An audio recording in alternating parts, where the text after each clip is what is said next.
Good morning, everyone, and welcome to Five a Day, 5 minutes of spiritual health check, 5 minutes that you can think on and you can meditate on and you can pray on. I trust that will be a real blessing to you. Now, some songs, once you hear them, go round and round in your mind. There's one particular song that I'd heard and I'd sung. And then I heard an amazing version of it. I think it was must be around 1970, and it was by Judy Collins. And this is a song that you'll really know. If I read you the first lines: "Amazing grace, how sweet the sound that saved a wretch like me. I once was lost, but now I'm found. Was blind, but now I see." So I guess if you ask me what hymn was my favourite, it would be that. That's the one that most comes to mind. It was written almost 250 years ago. Certainly the words were penned. It has a remarkable history, and I'm not qualified to tell you all about history, but you can pick up the book by Steve Turner, who I happen to know, and his wife and his family. Steve's an incredible music journalist, and he wrote a book some years ago, Amazing Grace, tracing the story of what was, or what probably still is, America's most loved song. And he traces it, and it's a song you may have heard, but perhaps don't realise where it came from. It's written, words I said, were first penned in 1772 by John Newton, who by that time was in the Church of England.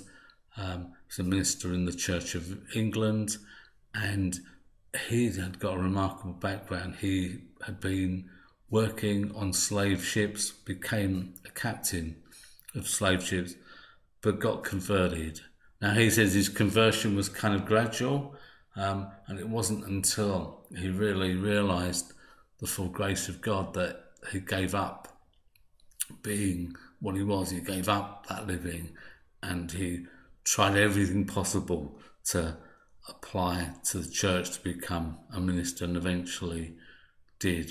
There was a film made marking the 200th anniversary of the abolition of the Slave Trade sort of Act that went through Parliament, and that depicts him as somebody who stepped back from that and was a kind of humble man who was just happy just to get on with life and do things, but realising what he'd done, realising his past.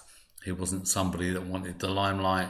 He wasn't somebody who wanted to stand up and shout, but he was a great supporter of the abolitionists, great supporter of those who did work to bring about change in slavery.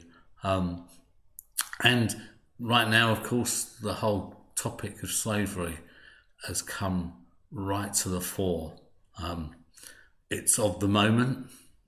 How deep the changes might be that occur, I don't know, but I pray they will be. And there's many scriptures I've kind of looked at over the last few weeks to remind me, but here's one here in James. Suppose a brother or sister is without clothes and daily food. If one of you says to them, "Go in peace, keep warm and well fed," but does nothing about their physical needs, what good is it? In the same way, faith by itself, if it is not accompanied by action, is dead. So good intentions only go so far. It's an old phrase, the road to hell is paved with good intentions, which is not a biblical phrase.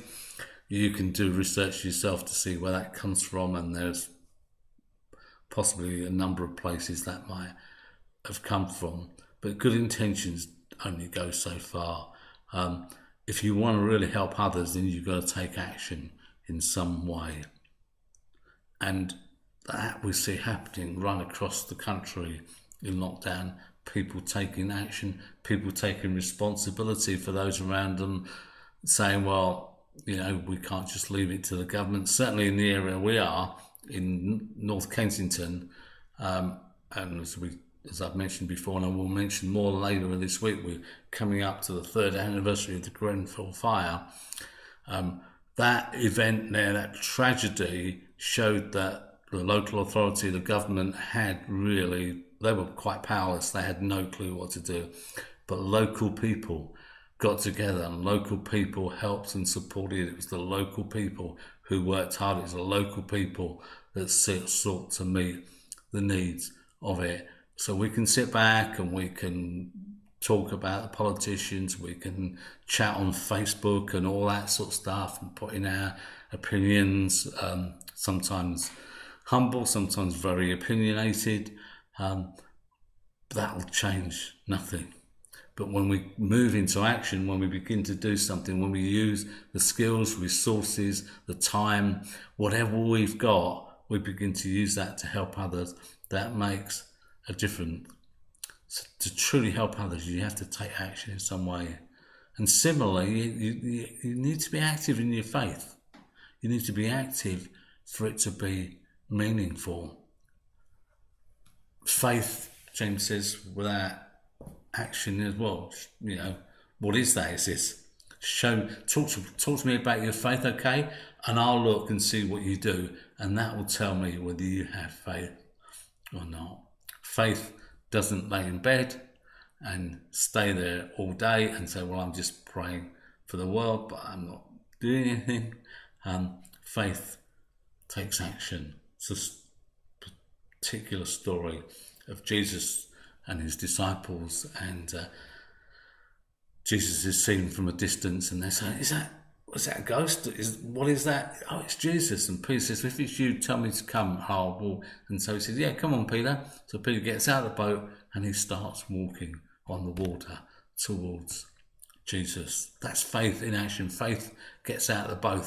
Faith gets out of bed. Faith has legs. Faith does something. So be active. John Newton, he couldn't go back and change the past, but his faith in God, knowing God's amazing grace and how he changed his life, enabled him to move forward and to make a huge difference in the world afterwards.